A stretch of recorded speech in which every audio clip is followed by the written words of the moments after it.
오늘 함께 은혜 나누실 말씀 시편 34편 8절과 18절로 19절의 말씀 두 군데 우리 함께 보겠습니다. 시편 34편 8절 말씀 또 18절과 19절 말씀 우리 함께 봉독합니다. 8절 말씀입니다. 너희는 야훼의 선하심을 맛보아 알지어다. 그에게 피하는 자는 복이 있도다. 18절 19절 말씀입니다. 야훼는 마음이 상한 자에게 가까이 하시고 중심에 통회하는 자를 구원하시는도다.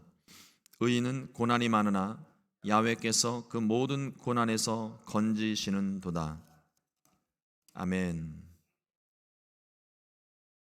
오늘 함께 봉독한 말씀 가지고 하나님께 피하는 자는 복이 있도다 라는 제목으로 함께 말씀의 은혜를 나누겠습니다.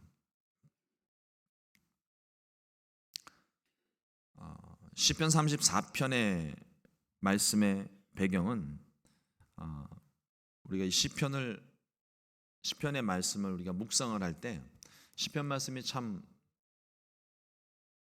좋다고 그래야 되나요? 감사하다고 그래야 되나요? 표제어라는 게 있습니다. 그래서 34편이라는 숫자 위에 보시게 되면 다윗이 아비멜렉 앞에서 미친 채 하다가 쫓겨나서 지은 시라고 되어져 있습니다. 친절하게 그 상황 설명이 되어 있는 거예요. 그렇습니다. 우리가 말씀을 통해서 깨닫는 바, 또 우리가 사무에서 말씀을 계속 보고 있잖아요. 근데 그 사무에서의 말씀에서 사울이 다윗이 너무 미워서 내가 왕인데 사람들이 나를 따르지 않고 다윗을 따르는 게 너무 싫어서 다윗을 죽이려고 쫓아다닙니다. 너무 쫓아다니니까 사울이 피하다가 결국 내린 결론이 무엇이었냐면 사울의 영향력이 미치지 않는 곳 블레셋 땅으로 가자. 그래서 사실 이제 블레셋으로 망명 신청을 한 거예요. 근데 갔는데 다윗이 블레셋 땅에 두 번을 망명 신청을 하게 되는데 이게 첫 번째 사건인데 이때가 어느 때냐면 다윗이 골리앗을 죽인 지 얼마 되지 않았을 때입니다. 근데 골리앗은 블레셋 사람이에요. 그것도 이 다윗이 찾아간 곳은 골리앗의 고향인 가드 땅으로 들어갑니다. 자기 동료를 죽인 원수가 제 발로 걸어 들어왔어요. 그 블레셋 사람들이 다윗을 볼 때 고운 시선을 보낼 수가 없습니다. 저 인간만 아니면 이스라엘을 정복할 수 있었는데 저 인간 때문에 이스라엘을 공격하는 게 실패, 수포로 돌아가 버렸어요. 그런 분위기를 다윗이 감각적으로 알아냅니다. 아, 내가 잘못 들어왔구나. 내 생각이 짧았구나. 그리고 그때 순간적으로 기지를 발휘를 했던 게 미친 채 하는 거였어요. 침을 질질 흘려가면서 멀쩡히 걸어 들어왔던 사람이 갑자기 미친 채를 하니까 이게 의심스럽기도 하고 진짜 미쳤나 싶기도 하고 아마 아리까리한 거죠. 그렇게 해서 결국 다윗이 목숨을 건지기는 합니다. 근데 한편으로는 그 목숨을 건진 것에 대한 감사의 시편이기도 한데 그 마음 가운데 야, 이렇게 하고서라도 내가 살아야 되나 하는 자괴감 같은 게 있었을 것 같아요. 마음에 뭔가 우리가 다 깨달을 수 없는 고통스러움, 절망스러움. 하나님을 위해서 내가 이렇게 열심히 일을 했는데 내가 지금 왜 이러고 다니고 있을까? 하나님께서 나를 기름 부어 세우셨는데 내가 왜 지금 여기에 이러고 있지? 하는 그런 복잡한 심정이 있었을 것 같습니다. 다윗이 그 엄청난 상황에서 하나님께서 그러니까 이게 방금 설명드린 이 상황이 미친 채 한다고 나올 수 있는 상황이 아니에요. 뭐 미쳤거나 말거나 블레셋 사람 입장에서는 내 동료를 죽인 원수고 저거 살려두면 안 되겠다 싶은 생각에 그냥 단칼에 치면 끝인 거죠. 근데 그 가운데에서 하나님이 구원을 베푸셨다는 걸 다윗이 깨닫습니다. 그리고 그 구원에 대한 감사의 찬양으로 지어진 시편이 시편 34편의 말씀입니다. 오늘 그 말씀 속에 다윗이 어떻게 하나님을 찬양하고 있는지 살펴보기를 원합니다. 첫째로 하나님을 의지하라고 말씀합니다. 4절 말씀에 보면 내가 야훼께 구하매 내게 응답하시고 내 모든 두려움에서 나를 건지셨도다. 다윗이 사울의 추격을 피해 가드 왕 아기스에게로 도망하고 그 가운데 신하들은 다윗을 굉장히 경계합니다. 이때만 하더라도 아직 그 다윗의 존재감이 그 사무엘상의 후반부에 가게 되면, 그 다음에 사무엘상의 후반부 또 사무엘하의 전반부만 하더라도 다윗 그러면 블레셋 그러면 그냥 다윗이 성립될 만큼 거의 기본 공식과도 같은 관계였었어요. 꽁 잡는 게 매라고, 블레셋 떴다 그러면 다윗이 뜨면 무조건 이기는 거예요. 백전백승. 성경에서 그 백전백승했던 이유를 간단하게 설명합니다. 근데 위대한 설명입니다. 하나님이 다윗을 이기게 하시니라. 굉장히 중요한 고백이에요. 다윗은 전쟁에, 그러니까 우리식으로 얘기를 하면 전쟁의 신과 같은 존재입니다. 싸움에 아주 능해요. 광야의 지리를 너무 잘 알아요. 사람이 굉장히 민첩하고 용맹스럽고 그에게 목숨을 걸고 있는 용사만 400명, 600명이 함께 있습니다. 근데 그 다윗이 자기의 실력만으로 용사들의 어떤 목숨 건 충성심으로 얼마든지 이길 수 있습니다. 근데 다윗은 그렇게 고백을 하고 있질 않아요. 자신의 내가 할 수 있지만 나를 의지하고 나를 높이는 것이 아니라 하나님이 이기게 하셨다. 이 고백이 우리에게 주는 교훈이 굉장히 큽니다. 우리가 할 수 있어요. 시시콜콜한 작은 일 내가 얼마든지 할 수 있습니다. 운전하는 거 어려운 일 아니잖아요. 어려운 분들도 계시겠지만 성전에 도착한 게 내 힘으로 내 발로 아침에 일어나서 나온 것 같죠? 아니요. 하나님이 깨우신 것이고 하나님이 걷게 하신 것이고 하나님이 운전하게 하시는 겁니다. 무엇보다도 내가 일어나고 싶다고 해도 주님이 비유로 말씀하신 것처럼 어젯밤 우리의 생명을 하나님이 취하셨다면 나 일어나고 싶어도 못 일어나요. 근데 오늘 하나님이 내게 생명 주셔서 일어나게 하셨잖아요. 그래서 내가 오늘 이 자리에 있는 거 아닙니까? 그래서 오늘을 살아가는 거 아닙니까?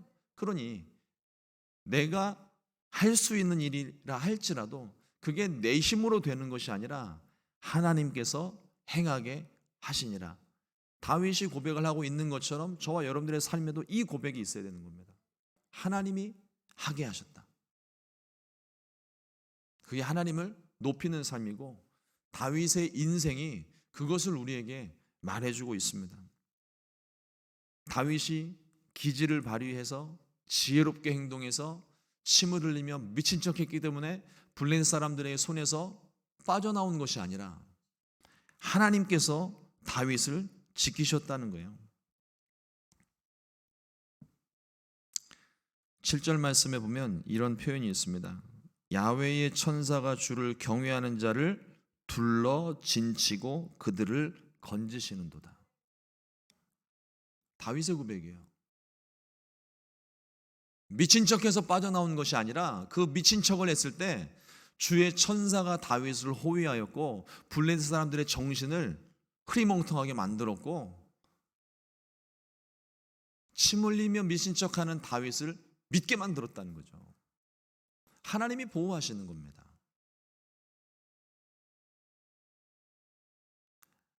모든 상황을 하나님께 주관하고 계시는 거예요. 그래서 오늘 우리가 함께 본독한 말씀처럼 시편 34편 8절 말씀에 너희는 야훼의 선하심을 맛보아 알지어다. 그에게 피하는 자는 복이 있도다.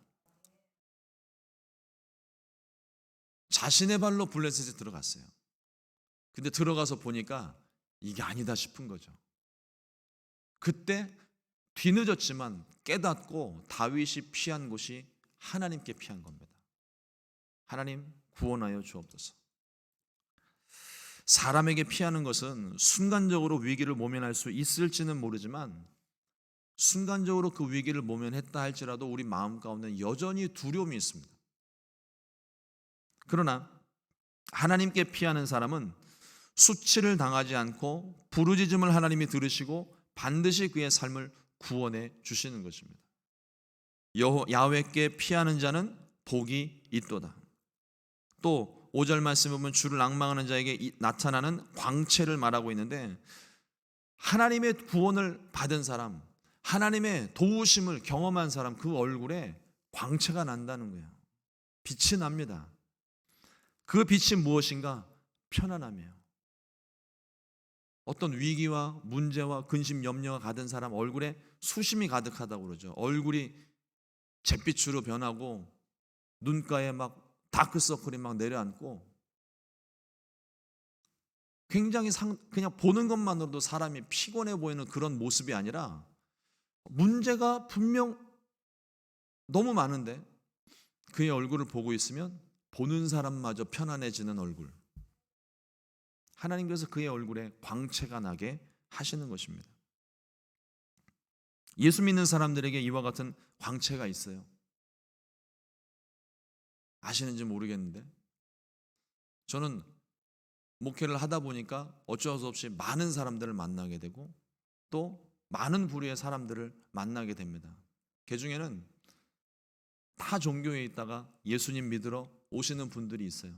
처음에는 믿음의 확신이 없고 사람들의 손에 이끌려서 교회에 억지로 끌려와 앉습니다.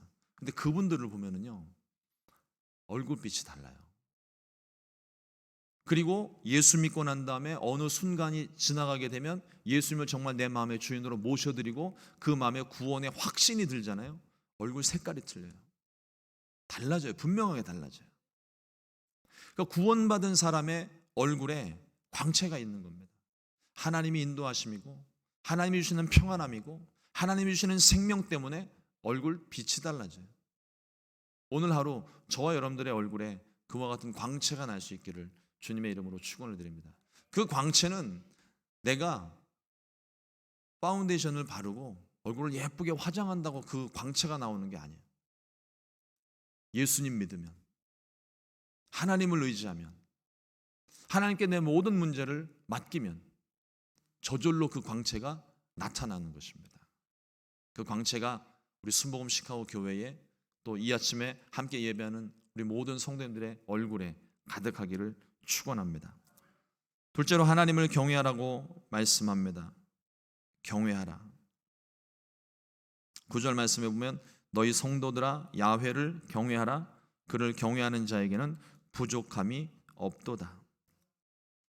이 경외라고 하는 단어가 신비한 단어예요. 설명하기도 되게 어려워요. 그냥 단어 자체의 뜻으로만 보면 영어 성경에는 두려움이라고 번역이 되어져 있는데 이게 그냥 단순한 두려움이 아닙니다. 공포가 아닌 영광스러움에 압도된 두려움이에요.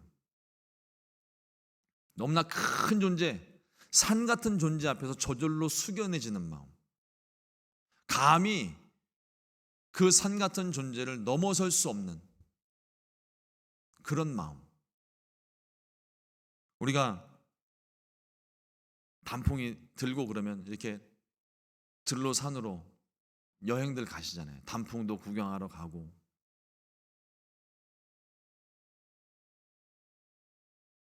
언젠가 우리 순복음 시카고 교회도 단풍놀이 한번 갔으면 좋겠네요. 소망을 가지십시오. 근데 그 대자연 앞에 우리 미국에서는 나이아가라 폭포 정도 아니면 그랜드 캐년이나 이런 곳에 가서 대자연의 신비 앞에 딱 섰을 때 그때 그 자연이 나를 압도하는 힘이 있습니다. 우와, 대단하다. 일종의 그게 경외하는 마음이에요. 대자연 앞에 대자연을 경외하는 마음. 우리가 하나님을 볼 때 그 엄청난 대자연을 창조하시고 조성하신 하나님을 보는 거예요. 보통 감탄사로는 표현이 안 되는 거죠. 그러니까 하나님 앞에 그 엄청난 크고 높으시고 광대하시고 위대하신 하나님 앞에 딱 섰을 때에 아무 말 못하고 그냥 꼬꾸러지는 이유가 바로 거기에 있습니다. 경외함이에요. 크신 하나님 앞에 압도되는 힘. 다시 말씀을 드리지만 하나님을 경외한다는 것은 하나님이 두려워서 벌벌 떠는 마음이 아니라 크신 하나님 앞에 작은 나를 인정하는 거죠.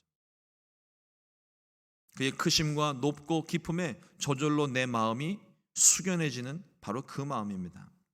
하나님을 경외하는 자에게 주시는 복이 있습니다.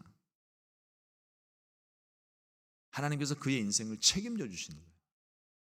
하나님이 책임져 주시니까 부족함이 없는 것이죠. 젊은 사자들에 있어서 젊은 사자들은 용맹스러움, 그 다음에 힘, 그게 상징적인 겁니다. 그래서 힘 그러면 보통 이렇게 사자 왕 하면서 이렇게 우는 그런 모습들이 있잖아요. 근데 그 힘의 상징인 동물의 왕이라고 하는 힘의 상징인 사자도, 젊은 사자들도 사냥에 실패하고 굶주릴 때가 있습니다. 세상의 약탈자들은 굶주릴 때가 있고 늘 부족하고 아무리 세상의 것들을 채워도 채워지지 않지만 하나님을 경외하는 자는 하나님께서 그 모든 필요를 쓸 것을 채워주십니다. 우리가 그런 하나님을 믿고 있는 거예요. 그러니 지금 내 수중에 뭐 잡히는 게 없고 가진 것이 없고 사용할 게 없을지라도 하나님께 구하면 하나님께서 모든 쓸 것을 채워주신다고 약속을 하셨습니다. 우리가 기도하지 않아서 구하지 못하는 것이지 어려운 순간에 사람을 찾기보다는 하나님께 구하는 것. 이게 훈련도 필요해요. 아는 거하고는 달라요. 예전에 LA에서 공부를 하셨던 어느 목사님이 그런 간증을 하시더라고요. 유학 초기에 왔는데 사는 것도 넉넉지 않고 애들은 있고 근데 학생 신분이다 보니까 돈은 부족하고 언제나 모든 게 부족한 거예요. 근데 어느 날은 김치가 그렇게 먹고 싶더래요. 그분이 되게 순수하신 분이시거든요. 그날 밤에 자기 전에 하나님께 기도를 하고 주무셨습니다. 하나님, 김치 주십시오. 이렇게 웃으시는 이유는 김치 달라는 기도를 한 번도 안 해보셨다는 얘기예요. 하나님, 김치가 너무 먹고 싶습니다. 김치 주십시오. 그분은 정말 그렇게 순수하게 기도하시는 분이거든요. 다음 날 아침 김치가 하늘에서 뚝 떨어졌어요. 김치 한 병이 이렇게 문 앞에 있더래요. 그 다음부터 이분 신났습니다. 하나님, 도나스 먹고 싶습니다. 다음날 아침 도나스가 와 있고 정말 이분이 간증을 하시는데 막 신나서 간증하는 게 보여요. 그만큼 정말 순수한 마음으로 하나님께 기도를 했더니 하나님이 이런 사람 저런 사람의 마음을 감동시켜서 보내주시는 거예요. 그분이 뭐라고 나중에 웃으면서 얘기했냐면 자기 집에 도청장치 있는 줄 알았대요. 하나님이 만나를 내려주심 같이 하늘에서 뚝 떨어뜨려 주신 건 아닐 거고 분명 어느 분의 손길을 통하여서 분명히 집 앞에다 갖다 놓으셨을 텐데 도대체 내 기도를 누가 듣고 있는 건가? 집에 누가 도청장치를 해놓지 않았나? 막 벽을 두드리며 다니고 그 정도로 우리가 정말 진실한 마음으로 하나님께 간구하면 하나님께서 우리의 모든 기도를 들으시고 필요를 채워주시는 하나님이십니다. 이 하나님을 경외하는 법이 11절 말씀에 있는데요. 11절 12절 말씀 보면 너희 자녀들아 와서 내 말을 들으라. 내가 야훼를 경외하는 법을 너희에게 가르치리로다. 생명을 사모하고 연수를 사랑하여 복받기를 원하는 사람이 누구뇨? 생명을 사모하고 장수하고 싶고 복받기 원하는 사람들에게 하나님을 경외하는 법이 필요하다는 것입니다. 이걸 역으로 말하면 하나님을 경외하면 이와 같은 복을 얻게 된다는 얘기예요. 하나님을 경외하는 법이 13절, 14절에 딱 두 가지를 이야기합니다. 하나는 말에 대한 것이고 하나는 행동에 관한 것이에요. 악한 생각, 말의 뿌리가 되는 혀를 조심하라. 거짓말을 하지 말아라. 사람 살리고 죽이는 게 혀의 권세에 달려 있습니다. 말 한마디로 사람 죽일 수 있고요, 말 한마디로 사람 살릴 수 있습니다. 하나님을 경외하는 사람들은 이 말을 조심한다는 거예요.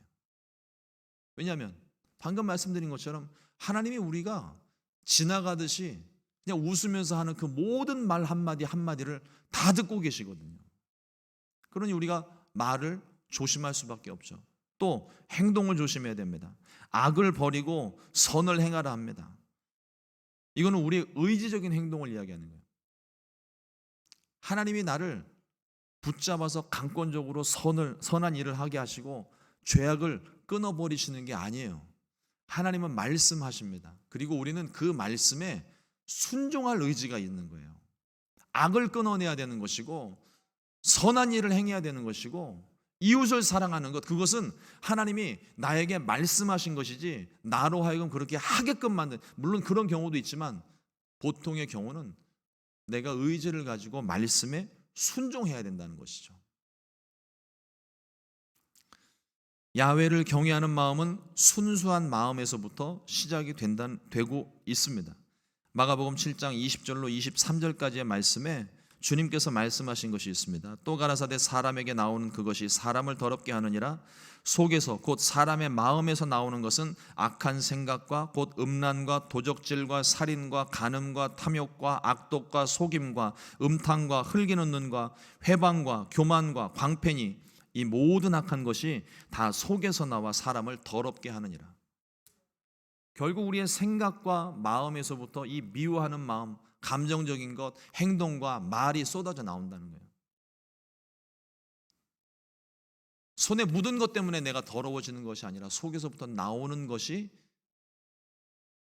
안에서부터 더러우니까 밖으로 나오는 게 다 더럽다는 것이죠. 하나님을 경외하는 사람은 이와 같은 마음을 다스립니다. 생각을 다스리고 말을 다스리고 행동을 다스리고, 왜냐하면 하나님께서 모든 걸 보고 계시기 때문에. 그러므로 오늘 하루 하나님을 온전히 경외하는 저와 여러분들 되기를 주님의 이름으로 축원을 드립니다. 마지막으로 하나님께서 구원하시는 것을 선포합니다. 하나님의 눈과 귀는 의인을 향하고 있고 하나님의 얼굴은 악인들을 향합니다. 성경 안에서 이 하나님의 얼굴, 이게 동면의 양면과도 같은 것인데요. 동전의 양면과도 같은 것인데, 하나님의 얼굴, 우리가 성경을 보면서 어려운 일, 힘들고 참 괴로운 일, 내가 해결할 수 없는 그런 일들을 만난 사람들, 또 심판 중에 있는 그 모든 사람들이 기도하는 내용을 보면 하나님의 얼굴을 구한다, 주의 얼굴을 구한다 이렇게 되어 있어요. 그 의미가 무엇입니까? 나를 구원하여 주옵소서. 그런데 하나님께서 악인들을 향하여 주의 얼굴을 돌이키사라는 표현이 있습니다. 이 말은 뭐냐면 쉽게 말하면 하나님이 악인들을 향하여 너 나 좀 보자 얘기하시는 거예요. 무서운 얘기죠. 같은 하나님의 얼굴인데 어떤 사람에게는 그 얼굴이 구원의 얼굴이고 어떤 사람에게는 심판의 얼굴이 됩니다. 우리 마음에 하나님을 경외하는 마음이 있을 때, 그 경외하는 마음을 가지고 하나님의 얼굴을 구하는 사람은 하나님의 구원을 맛보게 되는 것이고, 하나님을 경외하는 마음 없이 하나님을 업신여기고 교만하고 늘 하나님과 같아지려고 하는 그 교만한 마음을 가지고 있는 사람들에게는 하나님의 얼굴이 심판의 얼굴이 됩니다.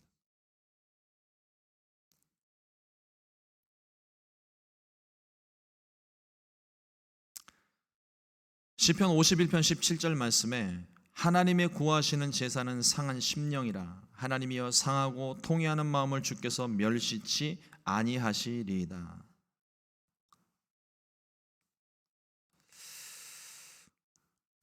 우리 마음이 상했을 때 하나님을 찾아야 돼요. 근데 보통의 경우는 마음이 상하게 되면 다 귀찮습니다. 뭐 하나님도 필요 없어요. 세상 만사가 다 귀찮은 거죠. 아프니까.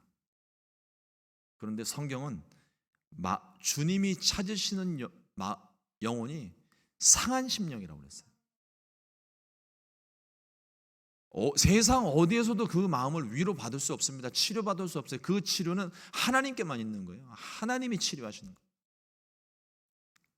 육체의 질병을 고치실 뿐만 아니라 마음의 상처까지도 하나님이 치료하시는 거예요. 주의 보혈로 우리를 씻으실 때 마음속에 모든 앙금이 다 사라져요. 그리고 그 위에 성령을 부어주시는 것입니다.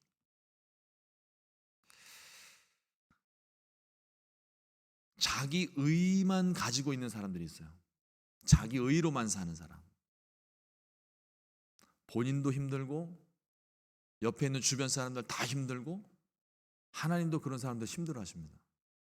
왜냐하면 하나님의 의가 아니라 자기 의만 있기 때문에 이 자기 의가 세워진 사람은요 하나님보다도 높은 위치에 있어요. 적어도 내 마음 안에서는 하나님보다 높은 위치에 있어요. 자기 의가 있으니까 하나님이 내게 이렇게 행동하시는 게 못마땅한 거예요. 하나님 도대체 나한테 왜 그러십니까? 따지죠. 그러나 통회하는 자, 뉘우치고 깨닫고 회개한 사람은 자기의 의를 깨뜨리고 하나님 앞에 엎드립니다. 이런 사람을 하나님이 가까이 하시는 거예요. 이런 사람들을 하나님이 찾으시는 겁니다. 그러므로 나도 모르는 사이에 내 의가 생기거든요. 내가 행한 일, 내가 겪었던 일, 또 내가 지나온 시간들 동안 세웠던 모든 업적과 경험들, 이게 다 나의 의가 되는 거예요. 내 경험치가 이게 하나님을 대적하는 경험치가 되는 겁니다. 내 경험치가 쌓이니까 하나님이 필요 없거든요. 하나님이 그런 사람 안 찾으십니다. 오히려 그 의를 깨뜨리시려고 하시죠. 왜냐하면 그 의 때문에 하나님에게서 멀어지니까 하나님이 그거를 깨뜨려서라도 하나님이 가까이 두기를 원하시는 거예요. 근데 스스로 그것을 깨뜨리고 의를 깨뜨리고 또 하나님께서 깨뜨리실 때 얼른 순종하여서 하나님 앞에 엎드리는 사람, 하나님께서 그와 같은 사람을 가까이 하시고 그에게 생명 주기를 원하시는 것입니다. 날마다 자신의 부족함을 고백하고 하나님의 도우심을 구하는 자만이 하나님의 구원을 맛보아 알 수 있습니다. 디모데후서 3장 12절 말씀에 무릇 그리스도 예수 안에서 경건하게 살고자 하는 자는 핍박을 받으리라. 세상이 자기 의로 충만하니까 하나님의 의로 살아가는 사람, 정말 하나님 안에 경건하게 살기를 원하는 사람 안 좋아해요. 눈 흘기면서 바라보잖아요. 저것도 왜 저래? 자기는 그렇게 하지도 않으면서 하나님 앞에 정직하게 행하려고 하는, 하나님 앞에 순전하게 행동하려고 하는 그 사람들을 모함하고 핍박하고 못 살게 군다는 거예요.